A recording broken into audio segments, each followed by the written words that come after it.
What's up with the dots on the guitar? You probably already know that we use them as a visual aid while navigating the fretboard. The logic behind the arrangement of the dots isn't immediately obvious. I did some research online about the topic, and it seems that there are two main sides to the debate. One group thinks the dots are simply arranged in the order to best aid the guitar players visually, and the other believes the placement of the dots is based on the harmonic series. Let's take a look at each argument. First off, the visual argument. On first glance, the arrangement of the dots seems to be pretty intuitive.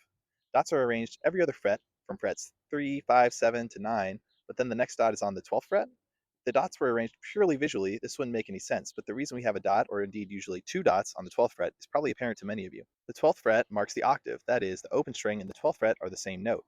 Past the 12th fret, the guitar starts over. The first fret is the same as the 13th fret, and so on, which is why we won't be considering the dots higher than the 12th fret for the purposes of this video, since they're simply a repeat of lower dots. Getting back to the argument, it seems that the dots aren't arranged purely visually, but even if we made the concession that the 12th fret is so important it has to have a dot, why wouldn't the dots just be labeled on the even frets descending from the 12th fret, as in 12, 10, 8, etc.? This is why I think the argument alone doesn't hold weight.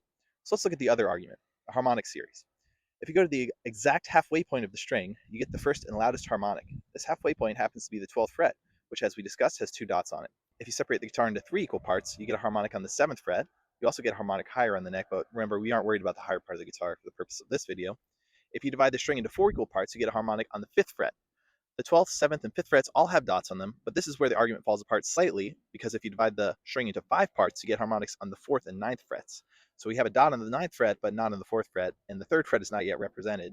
If we go one step further, we do get a harmonic just above the 3rd fret, but still, this isn't quite convincing to me. So it seems like both theories have some holes in them. Here's my conclusion. I think the dots were originally based on the harmonic series. Perhaps there was only a dot on the 12th fret. This is actually still common in a lot of guitars today, especially classical guitars.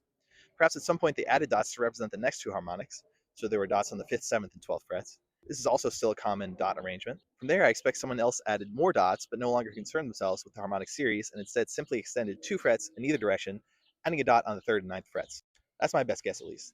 I'd love to hear from a luthier or someone who knows more about the history of the guitar, or earlier instruments like the lute.